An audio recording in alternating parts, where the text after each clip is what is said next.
Et pourquoi le sens de cet atelier de formation sur formaliser votre entreprise? C'est un partenariat que nous avons voulu au niveau de l'Organisation internationale du travail, à travers notre bureau basé ici à Dakar, en relation avec la coopération italienne, qui a fourni bien évidemment le financement, et en relation avec l'ADPME, qui est quand même au niveau du Sénégal, l'agence en charge de la promotion des petites et moyennes entreprises. Le pourquoi la formalisation de votre entreprise et pourquoi l'intérêt de l'Organisation internationale du travail pour cette question. Lorsqu'on regarde aujourd'hui à travers le monde, et singulièrement à travers les pays africains, on se rend compte que l'essentiel de l'économie et de nos entreprises est dominé par le phénomène de l'informalité. Et selon les statistiques, si nous prenons le cas du Sénégal, selon les dernières statistiques de l'Agence des statistiques du Sénégal, il y a 97% des entreprises sénégalaises qui sont dans l'économie informelle. Et donc, comment nous devons faire en sorte de changer cette tendance et faire en sorte que l'essentiel des entreprises puissent se formaliser? Ça, c'est déjà une première question. Et la deuxième question, pourquoi l'intérêt de l'Organisation internationale du travail? Le but qui est recherché aujourd'hui par notre organisation, c'est d'assurer la promotion de l'agenda du travail décent. Les normes internationales du travail, l'emploi, la protection sociale, mais aussi le dialogue social. Mais nous sommes rendus compte que lorsque nous essayons de voir aujourd'hui cet agenda, et du point de vue des déficits du point de vue des droits, déficit du point de vue des normes, du point de vue de l'emploi, de la protection sociale, et même aussi du dialogue social, c'est à l'intérieur de l'économie informelle, du secteur informel, que nous avons le plus de déficits. Déni des droits, manque d'emploi, des emplois précaires, des emplois non protégés, des entreprises non protégées qui n'ont pas accès à des marchés, la qualité des produits, des entreprises pratiquement qui ne sont pas connues. Et donc, comment est-ce que nous devons travailler aujourd'hui ensemble pour inverser cette tendance? Et pour cela, l'ensemble des États membres de l'Organisation internationale du travail ont adopté une recommandation que nous appelons la recommandation 204, qui parle de transition de l'informel vers le formel. Comment est-ce que nous devons travailler avec les différents acteurs, les différentes unités économiques, l'ensemble des partenaires nationaux, que ce soit les gouvernements, les organisations d'employeurs et aussi les organisations des travailleurs, pour arriver à assurer cette transition de l'informel vers le formel, parce que nos économies ne peuvent pas continuer à fonctionner avec plus de 97% des entreprises qui sont dans l'économie informelle. C'est tout ceci qui explique la mise en place de ce projet, qui est un projet, comme je disais tantôt, financé par la coopération italienne, avec un accompagnement technique du BIT, avec un partenariat stratégique avec la DPME, pour former des formateurs capables aussi de dupliquer cette formation auprès d'autres acteurs, et pour qu'on puisse appuyer ou aider nos micro-entreprises, nos petites entreprises, nos moyennes entreprises qui sont dans l'informel à pouvoir se formaliser. Bien évidemment, à travers comment s'enregistrer, à travers les questions de fiscalité, à travers les questions de protection sociale et autres. Et donc ces 5 jours de formation ont été consacrés à la présentation d'un outil que nous avons développé au niveau de l'OIT, qui s'appelle Formaliser votre entreprise, qui prend en compte un certain nombre de dimensions sur les questions d'enregistrement, les questions de fiscalité, les questions aussi liées à la protection sociale et autres questions liées également à l'accès au marché public bien évidemment, parce que tout ceci sont des questions auxquelles les acteurs de l'économie informelle dans nos différents pays sont confrontés aujourd'hui. Donc c'est un peu cela l'objet de cette formation dont nous sommes actuellement en train de faire la conclusion. D'accord. Maintenant, monsieur, après cet atelier de formation, quels sont les objectifs visés?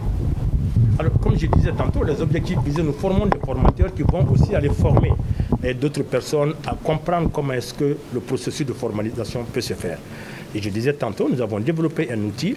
Il s'agit de vulgariser le contenu de cet outil pour permettre aux différents acteurs qui sont à l'intérieur de cette économie informelle, de ce secteur informel, de pouvoir comprendre si on veut entamer aujourd'hui un processus de formalisation et comment nous devrons le faire. L'aspect enregistrement. D'abord, une entreprise qui n'est pas enregistrée n'est pas une entreprise formelle. L'aspect fiscalité, la question de la fiscalité est une question importante en matière de formalisation.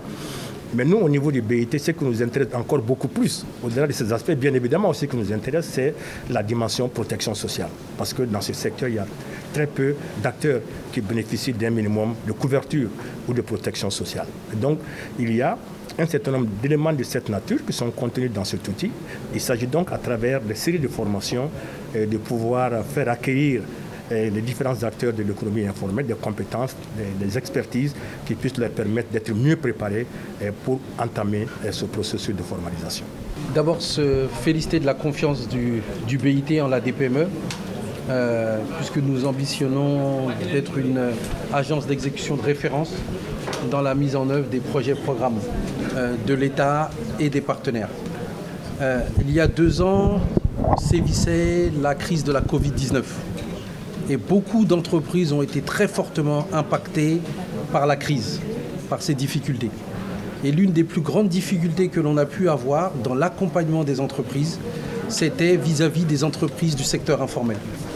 Comment les identifier, quels étaient leurs problèmes, quel était l'impact que la crise pouvait avoir sur leurs activités. C'était autant d'informations que l'on n'avait pas.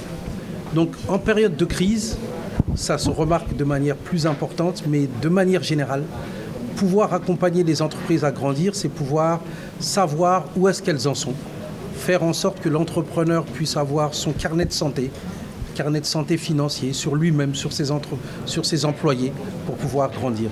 Donc cette formation et ce partenariat avec le BIT est absolument essentiel, parce qu'il permet de disposer d'un outil, formaliser votre entreprise, qui manquait parce qu'il synthétise toutes les formations, tous les mécanismes, tous les appuis qui pouvaient exister en un outil unique pour pouvoir formaliser les entreprises. Et ça vient s'ajouter à la volonté du chef de l'État de transformer de manière structurelle l'économie et d'avoir une stratégie de transformation du secteur informel. Le dernier Conseil des ministres vient de valider la stratégie sur l'élaboration de la transformation du secteur informel. Donc on a, avec la formation de ces formateurs, les premiers pionniers qui vont permettre de diffuser le savoir acquis sur l'ensemble du territoire national auprès des entreprises. Et l'objectif de l'ADPME, c'est de démultiplier le nombre d'acteurs qui seront outillés pour bien comment on se formalise et pour bien aider toutes les entreprises au niveau du Sénégal, en tout cas un maximum, à être formalisées. D'accord. Maintenant, si on en vient au secteur numérique, on sait qu'il y a un développement qui est noté. Mais est-ce que le secteur informel peut se réformer par rapport à ça? Absolument. Le secteur numérique est une opportunité pour se formaliser. Parmi les éléments de la formalisation, payer en espèces ou en liquide, c'est des éléments de l'informalité. Aider une entreprise à utiliser le secteur numérique, il y a des outils qui existent pour payer par rapport à des virements au travers son téléphone portable, au travers un compte bancaire, ce sont des éléments qui vont lui permettre de se formaliser. Le secteur numérique permet à un entrepreneur d'avoir pas simplement un cahier de recettes dépenses, mais aussi de pouvoir intégrer certaines applications pour indiquer toutes les dépenses, recettes qu'il peut avoir, et à la fin du mois, à la fin de l'année, avoir un système minimal de trésorerie. Le secteur numérique peut permettre à une entreprise qui n'est pas connue d'être sur les plateformes électroniques pour faire son marketing. Donc les outils du numérique sont aussi des outils extrêmement importants pour qu'une entreprise puisse se formaliser. Et dans la démarche de la DPME, prendre en compte la digitalisation, c'est un élément extrêmement important pour aider les entreprises à se formaliser. Salam alaikum, je m'appelle Mahra Fatsi et je suis la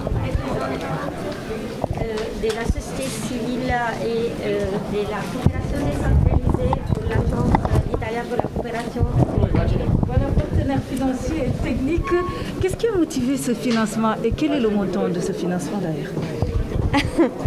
Le montant du financement, c'est aux alentours de 1 million d'euros.